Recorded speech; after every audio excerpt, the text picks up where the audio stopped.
Would you like to play some football?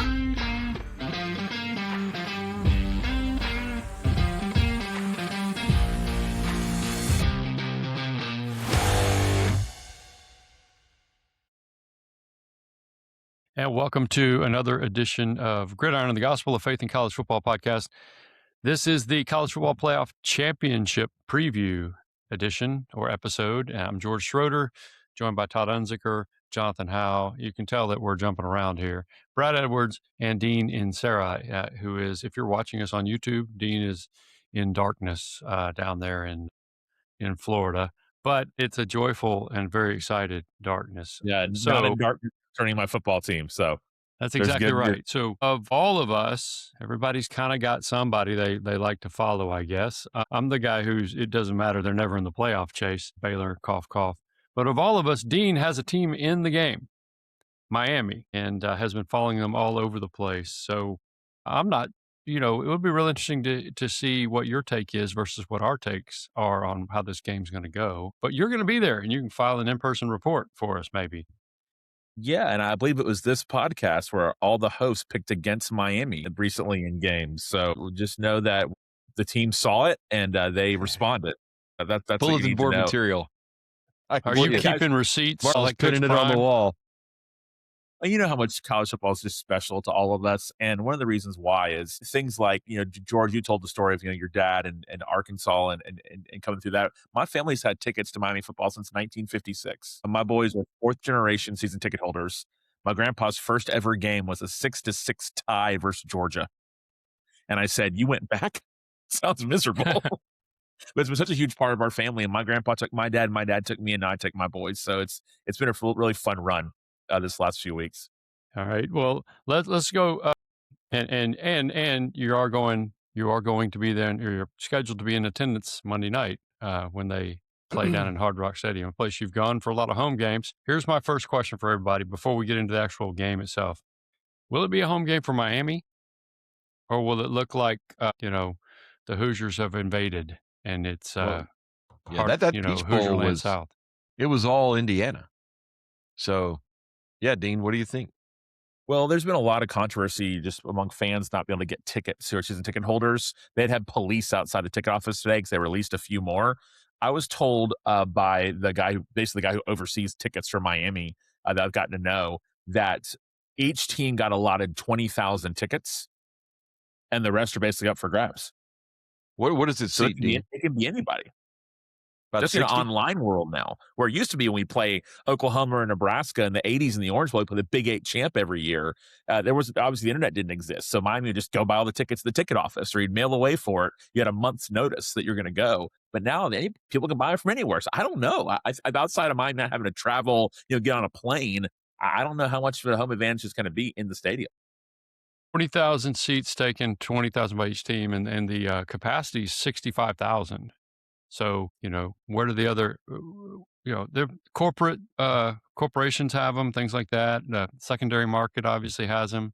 The get-in price is, 4,200 or something like that. If you get the extracted view seat, that's actually in the parking lot or whatever. But so that's actually not getting in. But I know we're going to make picks. I think the first pick we should make is what is the stadium split? What percentage Miami Hurricanes and the Indiana Hoosiers? That's what I find that matchup intriguing with the fans. Look, there'd be no question if it was any other year and it was any other place. The only reason this is even a question as to how it's going to go is because it's at Hard Rock Stadium. What is that? Miami Gardens? It's Miami Palm Gardens. Beach Gardens. It's right across the Broward County line. It's closer to Fort Lauderdale. Yeah. So I'm guessing it's going to be about 50-50.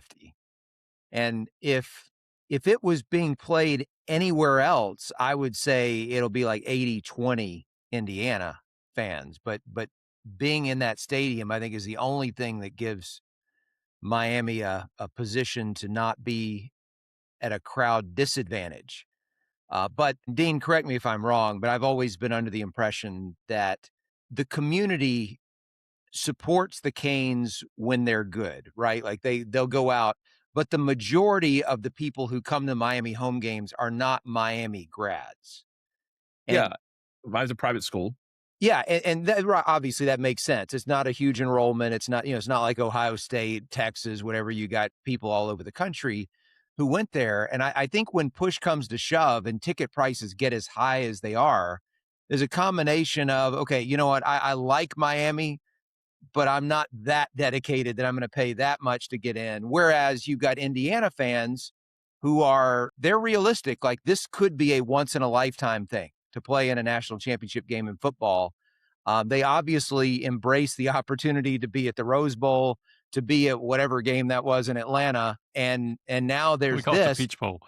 And look, even though it's been 20 something years, I think for the typical Miami fan, they're not thinking we're probably not going to be back for another 20 more. Whereas if you're Indiana, I think you have to have that mindset. And that's why I think they're going to be out in full force.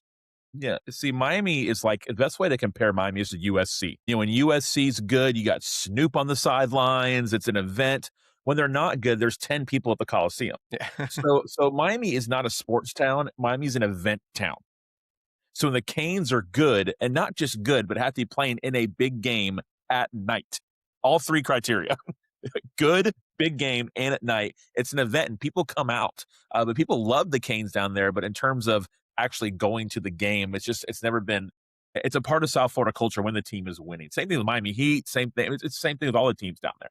So I think people will turn out, but the cost is really something. But people were trying, they had to have, again, I'm not trying to be broken record and repeat myself here, but they had to have security outside today because people are trying to get tickets. So Brad says 50-50, then anybody else want to go out on a limb? 60. Oh, okay. Jonathan? I think I'm with Brad. I think there's just so many corporate sponsors that are going to eat up that other 25. I mean, we only have 25,000 tickets that are up for grabs, and a lot of that's going to be eaten by corporate sponsor and that kind of thing. So I just don't see how it gets any higher than 60-40 at most. I think it'll, like Brad said, it'll probably be 50-50 with a few thousand, also brands, bystanders. So some inside scoop for you guys that were in the business. In terms of media passes in your guys' career, are those just available to most media? Like, are they easy to get if you're a credible media outlet? Well, if you're a credible media outlet, yeah. But I mean, if you don't cover the sport and you don't regularly sort of cover those kinds, you're not getting one of those. If you're a beat writer from on a different beat, even if you cover college football, you'd have a tough time on this. But they're going to credential all of the beat writers for Miami, Indiana, and then all of the national media outlets. And who are they? I think our listeners might be interested in some of this. Yeah, the college football playoff handles that, and they run out of Irving, Texas, the Dallas-Fort Worth area. And so, yeah, they'll credential, as he said, the people who cover the sport on a national basis, whether it's the TV partner, ESPN, but non-ESPN types, there's USA Today where I used to work. There's Yahoo. There's all of those. And then obviously anybody who covers that's sort of on sort of the approved list for Miami and Indiana, who sort of covers them. And then there'll be regional. There's still some regional tie-ins. The Houston Chronicle will probably, and I just pulled their name out of a hat. They're going to send a writer, even though they have no team that they cover in the game. The LA Times, even though they don't really cover the sport nationally, back in the day they did. They'll send somebody, that kind of thing. So, and then there's all sorts of when we talk about media, there'll be all sorts of radio, TV that aren't related to ESPN and aren't related. Even some of them won't be directly covering the teams, but most of them will.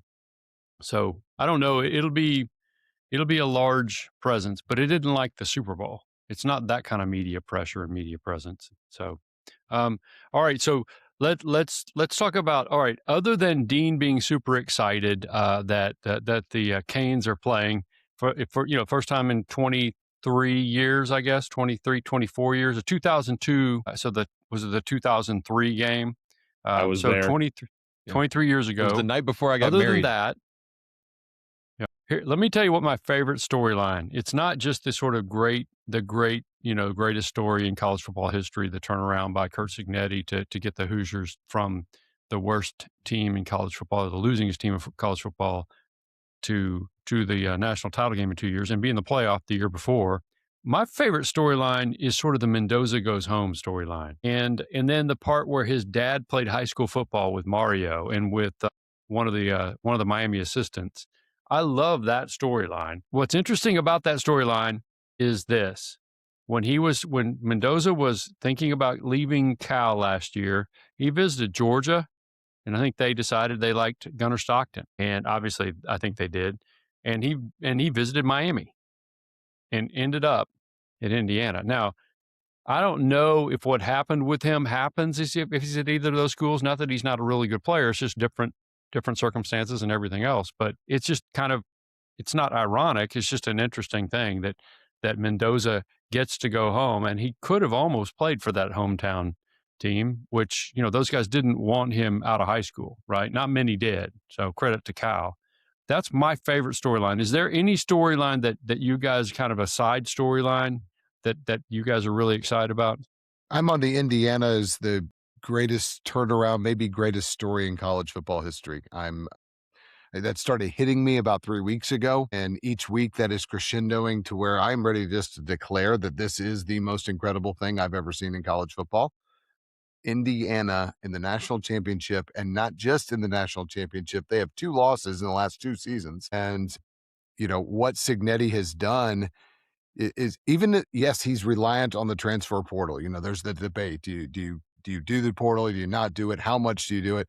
But his kind of method in that has really been finding these experienced guys with 23, 24 years old. And he says, I'm going to line them up against your 5-star 18, 19-year-old kids. And we're going to play, and they play fundamentally sound football. I really think he has completely changed the narrative on all the other things we were thinking about, whether it's the number of stars by the player's name, that a team with a bye is going to lose. He knocked that one out.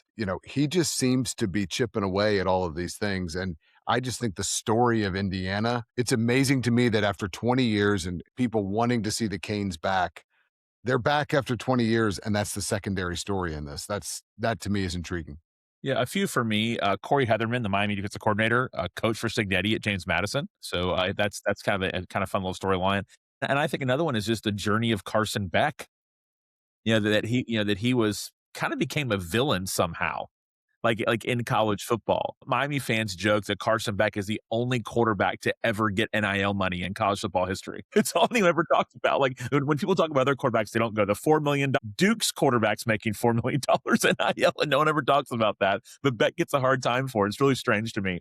And then just from a Miami fan perspective, there's a group that came in early with Mario. There were some local guys. Guys like Ruben Bain, guys like Mark Fletcher, who are all juniors now. Maya Goa is not local, but he came in that first class. And in a transfer portal world, to have these guys who saw the bottom of the bottom, losing games to Middle Tennessee State and teams like that, and now to be in their hometown or the school they stuck with because they bought in to what Mario was selling.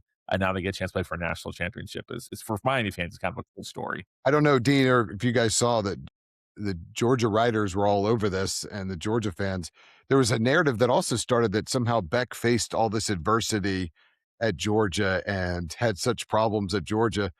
And Georgia fans are kind of looking around like the guy was, like 23-3 as a starter at Georgia with 2 national championships and 2 SEC titles. And people forget this. He declared for the NFL draft. He said goodbye to Georgia. He was going in the draft. And it was a week later that all of a sudden he shows up in Coral Gables. And so I find the Carson Beck story intriguing as well. Jonathan, the adversity is their injury. That's all a happy injury. It's only adversity, like the hurt his arm. Yeah, well, that qualifies. I mean, we'll turn anything into an adversity story. I mean, you got 10 days before the game starts. You got to have something to write about, talk about. Jonathan, Brad, either of you guys, is there? I mean, I think they've taken the ones that I would have brought up. I think Miami being back, so to speak, that 20-something year layoff from the last time being in the title game to now being back and it not being the story, I think is in itself a story. That just shows, I think, like Todd said, how big of a turnaround Indiana has been, that like what we would think of a, kind of a, I don't know if I want to call Miami a blue blood, but growing up, I mean, they were there in and out every year in the 80s and early 90s and stuff. So, for them to be kind of back on top, back, in the top 5, doing what they're doing, playing in the national title game and it not be the main storyline with the, the NFL players that they have put out over the years, that to me is a surprise and a storyline in itself. Brad, anything? Yeah, I mean, I'll say that one thing I'm really looking forward to watching, and this is, kind of under the radar, is that the pair of running backs for both teams, I love watching all these guys run the ball. Like they run every time they get the ball in their hands, it's like the last time they'll ever be able to play football. Like I've watched so many guys who just dance around in the hole and then they get hit and fall backward and whatever. But like these guys, and some of them are undersized, especially the Indiana guys. And it doesn't matter. Like they just hit everything full speed. They break tackles. When they do get tackled, they fall forward for 2 more yards, and they're just running possessed, and I love watching the guys on both teams run the ball, and I'm looking forward to that. But let me just hit it one more time, Indiana story. I started thinking after the Oregon game, is this the greatest story in the history of sports? I mean, I know we were just talking about college football. I mean, you're getting kind of big now. Yeah, but I'm thinking about, now granted, there are all sorts of different ways you can go with something. Like you could look at a single game upset, which this is probably not going to be on that level. You could talk about a single season or a tournament run. I was at the College World Series, I think it was 2008, when Fresno State won the national championship. Todd, you probably remember they beat Georgia. Saints had the best team that year. I'm still mad about it. Sorry, go on. Yeah, but Fresno State was a regional 4 seed, which is the equivalent of being like a 13 seed in the basketball tournament. If they had not won the WAC baseball tournament, they would not have even been in the NCAA tournament. They weren't good enough to get in at large spot, and they won the national title. It was amazing to watch. But to me, like, just because of the nature of baseball versus football, this is a totally different thing. And what I keep coming back to is it's one thing to go undefeated late into the season. It's one thing to get to a national championship game. TCU did it just a couple years ago. But to do that in dominant fashion, the way that Indiana has, that is rare. And the few teams that have dominated a regular season to the extent that Indiana has have all been loaded with 4- and 5-star talent. For them to do what they have done with guys who not only did nobody else want these guys coming out of high school, but even the ones they picked up in the portal, nobody else wanted those guys either. Guys coming from James Madison and Maryland and Navy. Old Dominion. I mean, but it's for them to not just win, but to just embarrass Alabama, embarrass Oregon, who, by the way, have rosters loaded with the types of players that I'm talking about. I don't even know what to compare it to. Now, we get to the end, and if they don't win this last game, a lot of people will forget what they did. It'll kind of be a footnote in history. But if they can pull this off, even if they win by a field goal, if they can pull this off, I don't know what in sports you would compare it to in this particular category of a team that, by all accounts, doesn't have the same level of talent as the teams they're playing against, not only beating them, surviving them, but dominating them. How about I just thought of this. I've been kind of getting there on the football thing, and I'm convinced in college football by far. And Jonathan, you can dive into this because this enters your realm. How about the 1980 U.S. Olympic hockey team? They were terrible for decades. Yeah. The worst. And they upset the playing juggernaut. against pros from That's Russia. the closest thing I can think of. Yeah. Are you trying to compare I was going to say to that. Russians? That's about as close as it gets. Yeah, Well, Miami's so the the Russians, in of this. course, Is were the that where we- semifinal. But Yeah, but you know, everybody if you forgets look that. but if you look at the talent, I mean, Russia or the Soviet Union in that case, that was the one game in those Olympics that they were not expected to win. I'm not saying that they were expected to win all the others, but that was the one where the talent gap was just enormous. Indiana, like I said, in theory, like the last three teams they've beaten, Ohio State, Alabama, Oregon, all have significantly more talent on paper than Indiana does. And Miami does as well. So can they do it? I don't know. I mean, it's apples and oranges, but I struggle to come up with anything in any sport, professional or college, that I could compare to what they've done. Yeah. George, question for you. If they don't, and I'm not trying to say they won't, Dean, so just don't get mad. But if they don't and Dean's team pulls it out, what is the Indiana narrative after that? Yeah, I think Brad alluded to it a second ago. I think it's still an unbelievable story. And because of how they beat Alabama, because of how they beat Oregon, because they beat Ohio State and they beat Oregon in the regular season, and because they were in the playoff a year ago, it's not going to be seen as a fluke or the try-hard kids finally got exposed. And I'm talking about even if Miami ran away with it, which I don't anticipate, but I don't think it's that. It's not like what happened to TCU when they played Georgia. Regardless, even if that happened, they've done enough. That's all the stuff that Brad talked about that's just unbelievable. So it's not that, but it's not going to be the greatest, certainly not the greatest story in sports at that point, but I don't know that it's the greatest story in college football history at that point. Now, maybe it's a to be continued thing. We have a cliffhanger and we have to wait until the next season boots and see what happens. When, of course, they'll have a new quarterback from TCU, Josh Hoover, and we'll see what Cignetti does with his third quarterback and with his third team there. But I don't think it's the best team in history if that happens. Dean, I think you wanted to say something. Yeah, well, and the playoffs helps their legacy because this was the old BCS formula. Let's say they go 12-0, they beat Ohio State in the Big Ten, and they go to the national championship game the next game and get beat. Everyone be like, "See, they weren't that good. They shouldn't have been there. It should have been name that SEC team. It should be there." But now, like, because the playoffs for them, they beat Alabama, they beat Oregon. So I think that helps their legacy as they had those big, massive postseason wins against big brand schools.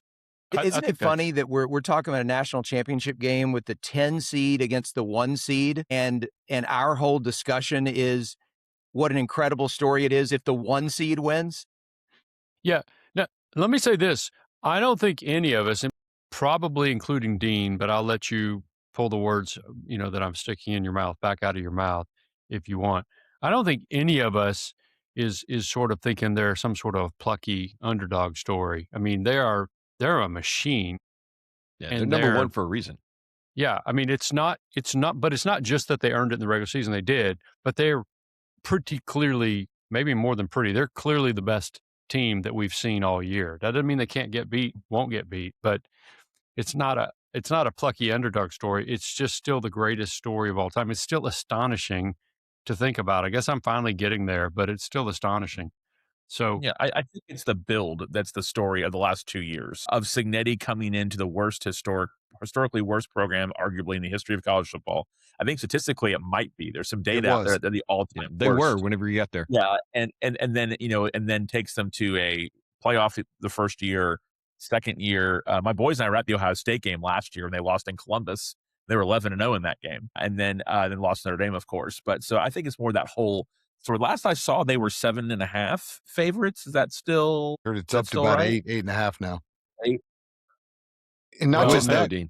he talked so much. Remember that his opening press conference, he started talking smack like right out of the chute, and I loved it. That was the best thing said, ever. Google me, I win. And I think everybody kind of laughed at that, or if anyone was paying attention to Indiana football, that they laughed at that. And I catch myself I moonlight as a coach, and I catch myself looking up Cignetti systems and philosophy and all this. And I'm like, I knew him from JMU because I followed JMU a little bit as a Virginia guy, but this guy has come out of nowhere in his 60s. And here's the other part. Where are all of these headhunting firms and all of this where were they? I mean, Cignetti has won everywhere he's gone. And it's amazing that he just finally got a job like this. Yeah, but it's because he got a job like that. That's why he got that job. It's because it was the losingest program of all time, and because you can go there, and if you find a way to go 7-5 and 8-4, you can stay there forever, right? And so that's the kind of job he was going to get at his age, despite a pedigree that included time with Nick Saban and everything else. That's why he got the job. So here's what's interesting too: Cignetti's process is essentially, now it's not only Nick Saban's process, but of course the process was the term that kind of developed around the Saban era, and kind of his entire sort of the ethos for the program and how they went about everything. Cignetti's not, obviously Cristobal is also a former Saban assistant coach.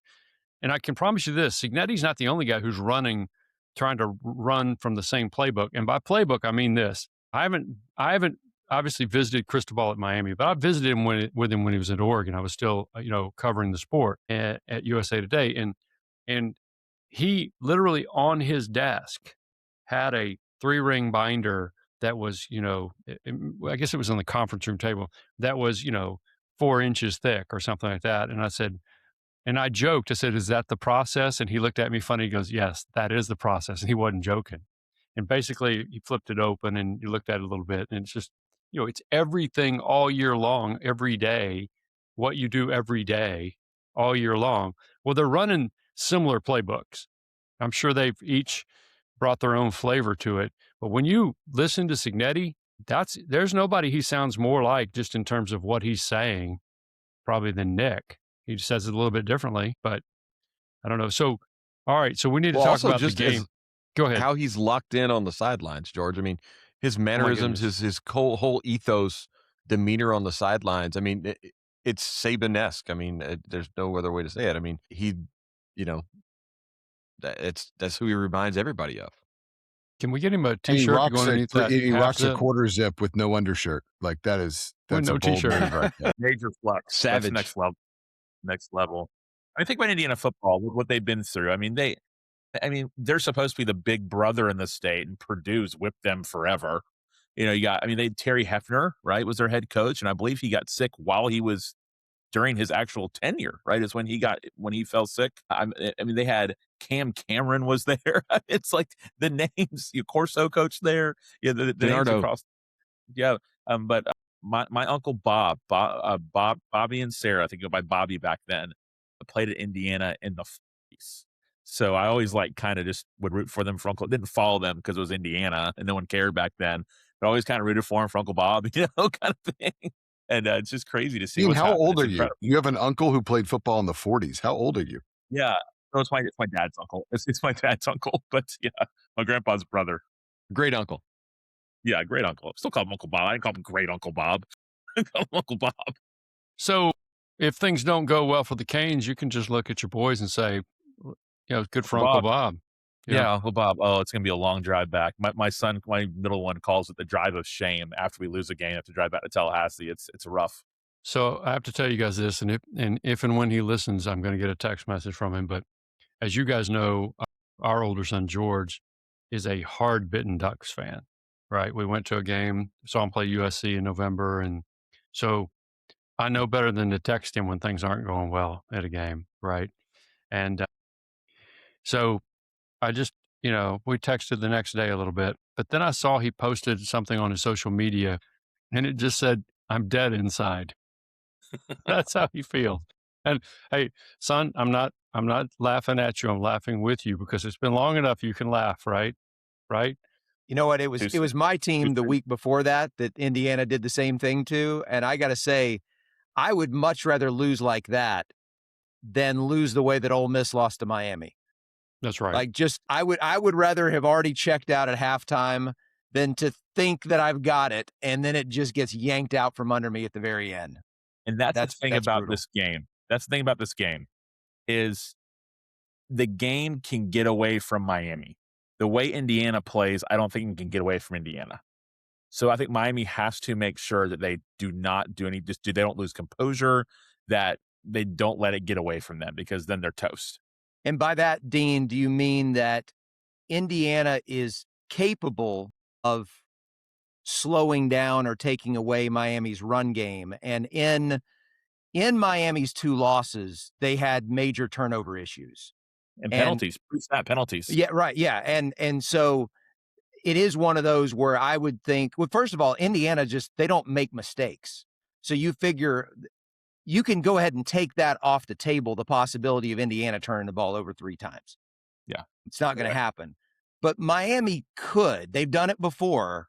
And if they do it in this game, we saw what happened when Oregon was turning the ball over. It all just, avalanche. Yeah, Miami's not built for 1st and 15, the offense. It's the pre-snap penalties that give them trouble. Miami's built to create a lot of 3rd and shorts. A lot of 3rd down and shorts. And that's what has to happen. Be 3rd and 2, 3rd and 3. So that's the key for Miami's offense. Long, boring, 75-yard drives. And if they get thrown off that rhythm, they're in trouble. Yeah, well, and so I'm glad you guys have segued there. Let's talk about what we think will happen. What are the keys of the game? So, Todd, give me a key, and see, and we'll see where it goes from here. Yeah, I look at the trenches. That's going to be no surprise to our listeners. That's where I always start. And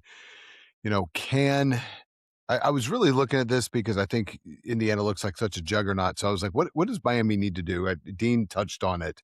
Is stay in the rhythm, don't panic, play their ball. They're going to have to get pressure on Mendoza. Not a lot of teams have been able to do that, but Miami has recorded 12 sacks in the last 2 playoff games. I think if they can get 4 sacks in this game, this is going to be a great ball game. And then I really also look at I was kind of studying as we were gearing up for this. If you look at, people forget Indiana struggled with Penn State a little bit, and Penn State was able to control the ball and run the ball. And so I think if I'm Cristobal, it wasn't a very good Penn State team. It wasn't a very good Penn State team. And I think that's going to be the key to the game is who's going to play. Indiana's going to play their ball. They play the same thing. They don't make mistakes. They're surgical. They make great run-pass balance. My son and I were trying to figure out what they were doing, and they're really hard. They are well coached. Miami, you know what they're going to do, and if they execute, they're still going to beat you. Those are the keys to the game. Up front, I think Miami is going to need to play its best game, and I think it's capable of doing that. Brad? Yeah, I think, as was just mentioned, that Miami needs to stay out of 3rd and long. And I know that's part of the game plan for every team that ever takes the field. But when you watch Miami play, it seems pretty obvious that they are not comfortable with Carson Beck throwing the ball down the field. And I don't know whether it's a protection issue. I don't think it is. I think it's more that they just don't trust him with certain things. And they'll throw those screens all day. They'll throw slants, but they don't like him, taking shots across the middle or down the field, or at least that seems to be the case, because they don't do a whole lot of it. And I will say, to his credit, that game-winning drive the other night against Ole Miss, they got into a position, that final possession, where there was not enough time left to run the ball. He was going to have to make some plays throwing, and he did. And he's going to have to do that again. But I think if they're not able to stretch the field, if there's not a threat vertically, then just the underneath stuff, as effective as Miami has been with a lot of that, I don't see Indiana blowing coverages like Ole Miss. They're just so fundamentally sound. I think that they're going to be where they're supposed to be. I think 9 times out of 10, even against the best guys with the ball in their hands, they're going to make the tackle in the open field.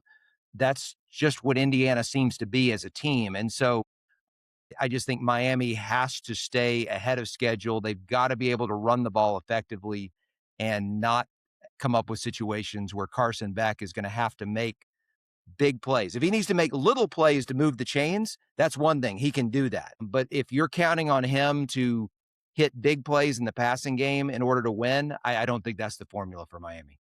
Jonathan, you got a thought? Yeah. The offense for Miami has been good. The defense for Miami has been great. And like Todd said, 12 sacks. they've got to get to Mendoza. Mendoza in the 2 college football playoff games, 2 of the best teams they've played all year, 8 touchdowns, 5 incompletions. That's if they let Mendoza do that and he's completing 90 to 95% of his passes again, it's over. They've got to get to him. They've got to force him into bad throws. They've got to force him into missing receivers. They've got to put pressure on him or they're just going to pick him apart. And he's done that both games against Alabama, against Oregon. It's just Miami's defense has got to be what it was the other night against Chambliss as well as the first week. But they've got to get to Mendoza. And if they do that, they've got a chance, as Brad said, with the offense, trying to do that and moving it down the field on them. But Miami's strength is its defense, and they've got to show up if they're going to have a chance. So they've got to get to Mendoza and keep him from just picking them apart because he's done that the first 2 games. He just sits back there, doesn't miss a throw. Every throw is right on the money because he's got all day to throw, and they've got to get to him. 31 of 36 in the Rose and Peach Bowls combined, 8 touchdowns, no picks, 31 of 36, so 5 incompletions. That's right. Here's what I'm going to say. You're right about Miami. Miami's allowing 14 points a game. I'm well past the time where we talk about whatever your competition was. Let's stop talking about that. These are 2 great teams. So Indiana averaging 42.6 points a game. And so it's kind of the classic clash of who's going to do it. Here's what I think. Hey, George, it is worth pointing out, in the Big Ten championship game, Ohio State did hold Indiana to 1 touchdown. Well, that's where I was headed. Yeah. This will be, in my opinion, Miami's the best defense they faced all year, but Ohio State is very comparable. And I think in the interior defensive line, Ohio State's better. I think the edges, Miami's the best, and there's no question best in the country. And they're also better on the back end of the defense. I think Miami is. But Ohio State, which is as good a defense as there is in the country, pretty much shut them down. That's right. And so we'll see. Now, Oregon had a pretty good defense and couldn't get any pressure out against them at all. This is another level of defense. Miami has to have a great defensive game, though. I agree with you guys on that. I just think they're built to have that defensive game and to cause Mendoza to be uncomfortable. I mean, he wasn't even, Jonathan, you made this point. He rarely looked uncomfortable. Never mind not getting sacked. There wasn't much pressure at all. He just sits back and makes it. All that said, kind of the laser light show that he put on in the first half of the Oregon game, because if you recall, they had the pick 6 on the first play, and then Oregon went down the field and they had kind of that Miami-like drive that Dean wants Miami to have. They had that kind of drive to tie the game. And you're like, okay, we're in this thing. This is going to be something. And then they were on the verge of, it was either a 3 and out or it would have been a 5 and out. I don't remember which. Indiana was. And he hit a back shoulder throw that was perfect. And from then on, he was essentially perfect. It's like every throw was put in the right spot in a tight window. It's the kind of stuff that had NFL scouts salivating, I'm sure. Yeah, and I remember the throw you're talking about. The guy was covered. I mean, Yeah, it was like completely great catch, covered. but a perfect throw. And a fantastic catch. But the throw, I mean, the windows he was throwing into were like this. And I mean, he was hitting them every time. Because here's what I wonder. Look, I understand 56-22. I know what this sounds like. That ball is incomplete. If that ball is incomplete and they punt, I'm just saying I think Indiana's a better team. There's no question. But it's a completely different game, I actually think. I don't think you can just go, oh, yeah, they would have cranked it up and gone. I just think they just, Oregon, they had a great drive all the way down, but everything it was like they were fighting uphill the whole way, even on that drive in retrospect. And then when Indiana starts hitting those kinds of things and Mendoza's on like that, it was just like, you're never going to stop these guys. But that said, I just wonder, might it have been a different game? It's the mistakes too. It was those mistakes. It was the fumble. It was the blocked punt. That's right. And that opened the game up. And that's what the Hurricanes, if they're going to have a chance in this game, they cannot. Which is what worries me. That's what worries me about Miami is that, and Dean, you talked about this, and that's what they do, is they have an alarming amount of just sort of sloppy errors. Yeah, and that didn't happen against Texas A&M and Ohio State. It didn't happen. And then it came back. It was happening in the regular season a ton. Didn't happen first 2 playoff games, like noticeably didn't happen. And then Ole Miss, it all came back again. It's like, this cannot happen against Indiana. You just cannot let that happen. Maybe they get it out of their system, Dean. I'm telling you what, I was losing my mind. Yeah, so hopefully got out of the system. Another thing, another key component of the game, X factor is Malachi Tony getting Yeah, involved. that's right. And so obviously there's gonna be a lot of game planning around him, but he was a huge difference maker against Ole Miss. And what happened, he gets a lot of times people scheme around him, so the other receivers have to step up. So against Ole Miss, you saw Marion step up, number 0. You saw CJ Daniels step up, and that's gonna have to happen again if they key on Tony. That's right. But they got to find a way to get him the ball in space. And they did that, right? And you saw what he could do when he on that little screen that he took to the house. I mean, he's an amazing talent. I love the part where he's supposed to be preparing for the prom, or getting ready for the prom. It's his senior year, right? But he reclassified and came out early. So, and he's He's as special. good a physical talent as there is in the game. So, all right. Anybody thoughts on X factors? I'm glad you went there with Malachi Tony. You got to get him the ball. There's no question. Xavier Lucas, Miami's starting corner, got thrown out for targeting last game, so he's So gonna he'll miss miss the first half. Yeah.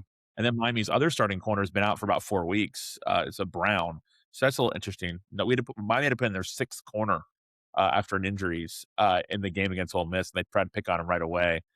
True freshman. I mean, by now they're some people say they're not freshmen anymore by the end of the season, but it's still bright lights. So I just watch all those different kind of things, but to me, like I really do. Brad was talking about Carson Beck. I think if Beck just plays good enough to win, Miami will be okay.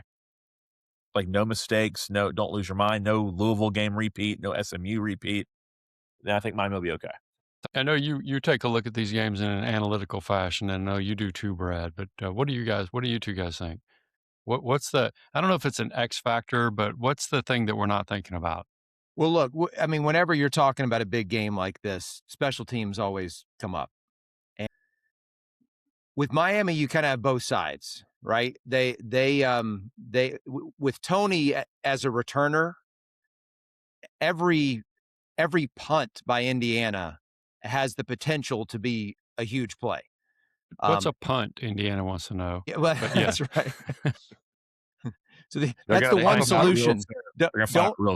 Don't have to punt, and then you don't have to worry about Tony as a returner. But that's one thing to look for. The other is Miami, despite having a kicker who was excellent in the regular season, he's had his share of misses here in the playoff to the point where, I mean, look, kicking is a lot like golfing, and you hit a few bad shots, it gets in your head, and I do wonder on this stage, having missed as many as he's made out of the last 10 or so, is Miami's field goal kicking going to be as reliable as they would want it to be at this stage? I don't know. I think that's something else to keep an eye on. And by the way, if he goes out and misses the first attempt, does that change, given the context of the previous few games in the playoff and those other misses? Does that change the way that they call plays? Do you start going for it on 4th down in situations where you might have kicked before? These are things that could be game changing if they play out in a certain way. And in a game like this, you have to make your field goals. Yeah. When you have two Ask physical Ohio teams, State. Yeah, when you have two really physical teams, because with physical teams, every now and then you're going to give up a big play. But then once you get into the red zone, it's not bend, don't break. It's just more of like when they get in the red zone, they're able to really clamp down, tighten up, not as much space for the offense downfield. You see a lot of times them hold the field goals. And if Carter Davis is missing field goals, oh, buddy. Yeah, it's going to be a problem. Yeah. I still have this little inkling in the back of my mind when I look at these two teams on paper. To me, clearly the more talented team is the Miami Hurricanes. They're going to have, we should come back and do an NFL draft, gridiron in the gospel, and Miami's going to have more players taken to the league than Indiana. I also wonder sometimes with teams like in Indiana, while this is certainly at a level we haven't seen, we have seen teams kind of overachieve in the process and then hit the kind of grand big stage. What does the psychological factor do going from Bloomington, Indiana down to Miami to practice in the warm weather and the lights and the media and all of those things, where for Miami, it's a home game. They're practicing at home. It's business as usual. I think so many people are picking Indiana that we are dealing with college kids. And I think you asked the X factor. This is not, we've talked a lot of X's and O's here, but I do kind of have this little funny feeling that you're going to count out a team that's got 50 plus 4 and 5 star players against a team that Oregon has had 'em. 5. I'm sorry? Oregon had 55, but Yeah. 54, I think, and they got 55. I just Alabama wonder at probably some has more point, than does that catch up? I mean, does that catch up? That's why we're saying if they win it all, it might be the greatest story in sports, is because at some point these, the clock strikes midnight and, things go back. That's one thing I think Miami's got a real puncher's chance in this game. I do too. Jonathan, real quick, I got a couple thoughts, but any No, I'm good. Yeah, I think they do too. And I'm just going to tell you, I think we could see a big game out of Carson Beck. And by big game, I'm not talking about 350 yards passing. That's not the game that Miami plays. I mean, just a big moments, filling the big moments the right way type of game. He's really good when he's good. And when he's not terrible. He's just okay. And so I really think, and Todd, you and Dean have watched more of him than any of us, right? Todd, you watched him I when would he was at actually say when Georgia. he's not good, he's terrible. Okay, fair enough. I think you look at George the 2 is trying to be losses, nice. he has 5 losses in his career. And I know in the 2 in Miami, he had multiple interceptions. He had one notable one against Ole Miss where he threw 4 interceptions. It's up here for those watching on YouTube. I'm pointing to my head. There's going to be that there. I think the other factor here we haven't talked about, and I'd like Dean's take on this. Crystal ball scares me in game situations with Late game. Yeah. with decisions that are made. And I wouldn't have that fear if I was an Indiana fan. Dean, am I Okay, overstating that? Am I just so traumatized still Yes. from that Georgia Tech game? Yes, okay. I'm going to take you back to the last 3 weeks. And what happened in the last 3 weeks? Texas A&M take the ball, drive down their throats. Next game, Ohio State need a drive to go down, do it again. Ole Miss, granted, we got them get down the field way too quickly at the end of the game, but 3 minutes left in the game, 75 yards and 15 plays. He's just fine. I got no problem with the play calling and the leadership on the offense and all those kinds of things. What worries me about Mario, and I don't know, I think this is where you're going, Todd, and maybe it's a stigma that you never erase, because we've seen going back to his time at Oregon that he would make some kind of like head scratching decisions on clock management and things like that. That's what bothers me, or it doesn't bother me, but it concerns me. And I don't know if that's where you were headed, Todd, but Yeah, he's right. I mean, there's been some of that for sure. Yeah, That's what I mean. I'm not one to critique from my couch play calling, because I know how that works, right? They're using analytics that would make Brad Edwards salivate, is what they're doing, is they're just looking at what Brad works. supplied the analytics. I don't know if you know that. Yeah, exactly. They all rely on Brad, the smartest Shannon one in the Dawson's biz. here the whole game. But I do think there have been notable times from Oregon. That Georgia Tech game to me is still, I will never understand that as long as I live. That just makes me nervous a little bit. I actually defend, Dean and I are on a thread with another Miami fan, and there's always talk of the offense gets a little too cute. They start running and they get too cute. I'm sympathetic to that, because what happens when they're running is they're bringing guys down in the box. They're bringing those safeties down. So I'm going to call some sort of play action, some sort of flea flicker, some sort of shot downfield, because you take what the defense gives you. And when you play Miami's brand of football and you're running between the tackles and getting 4 yards every time, eventually the secondary has to creep forward, and those shots have got to be there. And that's where Beck's got to make those plays. Fair enough. All right, we've talked around it enough. Should we go ahead and put ourselves do it. out there on the line? How about if we go alphabetically? Except I'll go last, but alphabetically. So, Brad, you get to go first. Brad Edwards with his pick of the college football playoff championship game. I'm going to go. I'm going to go Indiana 24. I think it is a really good game through 3 quarters. Obviously, lower scoring, more defensive, and I think Indiana makes a score in the first half of the fourth quarter to make it a double-digit game, and then and Miami doesn't answer. And it just it ends with a score that maybe looks less competitive than the game actually was. All right. So Indiana 24-14 is Brad. Jonathan, how? And I would like for you to tell me how. Yeah. So Justify it. I'm gonna go out there on the ledge. I'm going with the U and the defense, and I really think that that Miami's defense, it's gonna win the game for them. Whether that be, I think it's gonna be a close game, and I wouldn't be surprised to see kind of a close game and a pick late in the fourth quarter to kind of seal it from that defense. But George, make going him with the give U. you a score. Brad gave Yeah, a score. Make him give you a score. Absolutely. Give me a score. 27-24. That's a Miami. tiebreaker. The score's a tiebreaker, right? Because if we pick on this side and that side, and a couple of us pick, right? So, all right, Dean, I'm assuming you're picking Indiana. So, what's the score? I'm calling the game on the broadcast, so I can't pick the winner. Sorry. I think that is the dumbest thing in all of sports, and I just had to bring that up. That in all of like sports culture, nothing makes me roll my eyes more than when Kirk Herbstreit can't pick a game he's calling. I'm like, do we really think that has anything to do with anything? It's just so weird to me. I think it's the strangest thing in sports culture. I just needed to bring it up.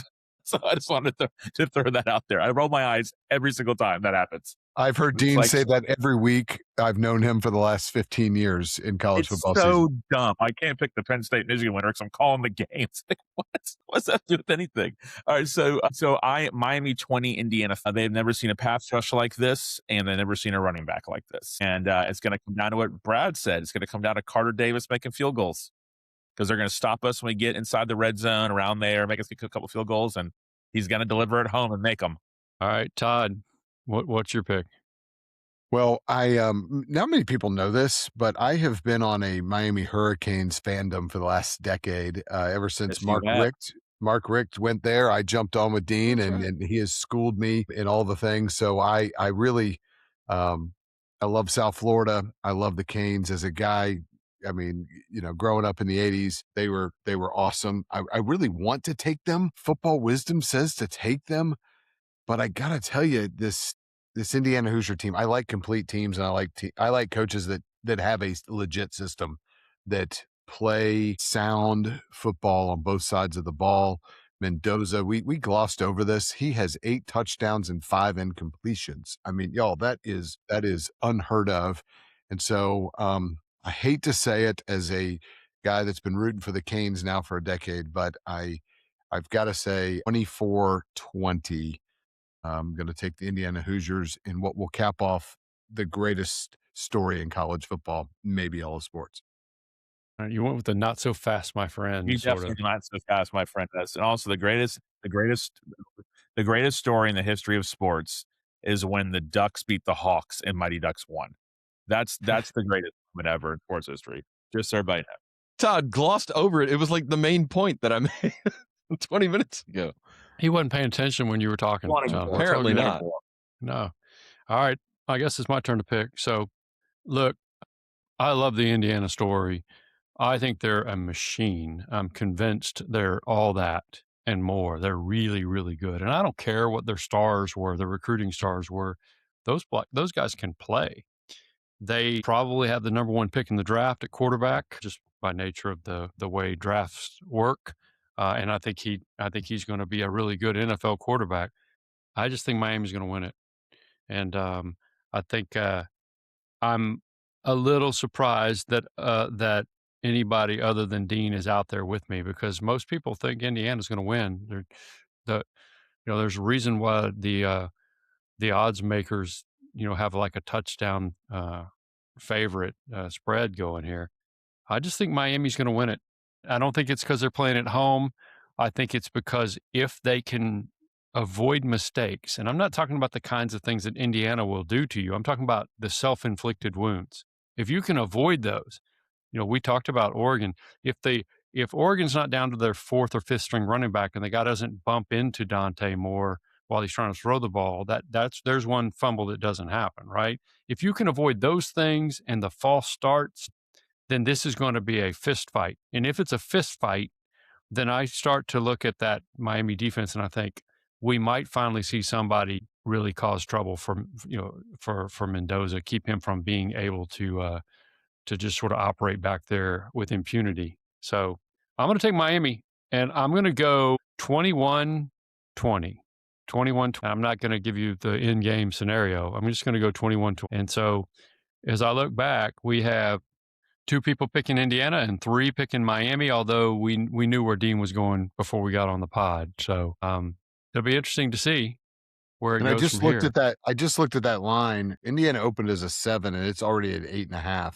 And that's a pretty big swing in a couple days. And no, Las Vegas doesn't have secret football insight. That is simply to get even money. That's how they build those buildings. What that tells you is that a lot of America is gambling and betting on Indiana. And so they're moving that line higher. So it's fascinating to me here that three of the 5 of us picking the Canes on Gridiron of the Gospel. You never know what you're going to get on this podcast. Well, it's really 2-2 because we know where Dean was going to go, but I don't disagree. Here's the alarming thing about what you just said, and I think you're right. A lot of America is gambling on it. That part of it is the part that we like. We need to address that on the faith side of the podcast at some point, right? The whole sports betting problem, but that's another topic for another time. Any last thoughts before we wrap this thing up tonight? All right. I guess my last thought would just be that if Miami wins, I think there's going to be a false narrative because you would have had 2 years of the 12-team playoff won by a 10 seed and an 8 seed. And there are going to be all sorts of people who want to say, if we'd had an expanded playoff all these years, that would have totally changed everything. I think most of us recognize that the last couple of years, the sport has changed and there is so much more parity because of NIL and because of the transfer rules. And it is so easy to forget that not that long ago, almost every semifinal looked like that Indiana-Oregon game.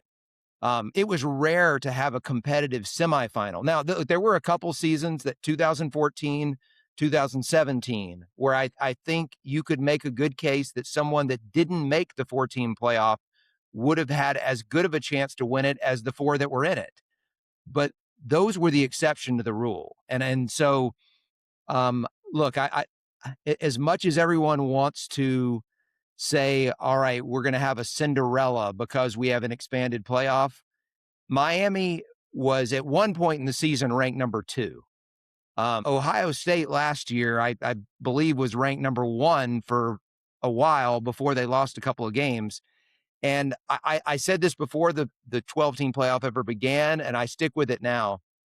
When a lower seeded team wins the college football playoff, it is not going to be a Cinderella.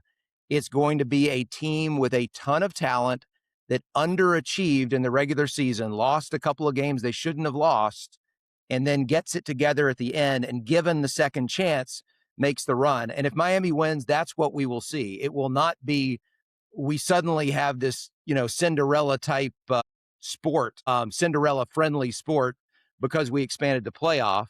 It will be that, there are more chances now to redeem yourself if you have a bad day and lose a game or have a couple of bad days. And that's what happened with Ohio State last year. And that's what's, on the verge of happening with Miami this year. Cinderella. Miami is not Tulane or JMU, right? Yeah, well, Colin Cowherd likes to say that the college playoff, one thing it does is it allows teams to get better. Like college football is the only sport on earth where you're never allowed to get better. It's like if you lose, you were done. Well, we've had this conversation before. If there had been a 4-team or especially a 12-team playoff back in the 90s, I'm not going to say they would have won 5, but I think Florida State under Bobby Bowden wins more than 2 national championships in the late 80s and the 90s if we had the same format then that we have now. Because Florida State was one of those teams that they would have that one game, often against Miami, that would cost them. But by the time it ended up, they were playing as well as anyone in the country. They just didn't get another opportunity. They'd always beat Florida at the end of the year. Right. And then, of course, they had to deal with Spurrier as well. But yeah. Steve Spurrier, who never, not one time, won in Tallahassee. Never. That's a crazy stat to me. Yeah. Yeah. Man, this has been good stuff. We need to wrap it up. We will be back after the national title is wrapped up so that we can celebrate and or eat crow, depending on what our picks were, and we'll go from there and see how If it I'm works. wrong, I won't be back. Okay, I'll be conveniently sick or something. Yeah. Well, we know Dean's not coming back if Indiana Man, wins. yeah, I'll be I haven't been on in a while. If Miami loses, I'm a Kentucky basketball player, one and done. All right. Well, hey, listen, we appreciate you guys listening to us. Reach out if you want at gridirongospelpod@gmail.com. That's the easiest way to get us, gridirongospelpod@gmail.com. We are all on Twitter. Let me see if I can do this. At George Schroeder, at Todd Unzicker, at Dean Insera, at J. Brad Edwards, and at Jonathan_Howe with an E on the end. HOWE. And I Well think done. I got all those right. Well done. So there you go. You can also find us on YouTube if you haven't already, and just search for Gridiron and the Gospel. And once you've done that, you'll never do it again. And you can't see Dean because it's so dark. So it's all good. Yeah, I had to make a little late night kids sleeping move to the back room. Here was not much light, so sorry about that. Yeah. Hey, one more thing. Just be sure to rate and review us and subscribe if you haven't in your podcast app, because that really helps if you do that, and tell your friends about it if you liked it. And we appreciate you guys. We'll be back for another edition after the championship game is over of Gridiron and the Gospel of Faith in College Football podcast.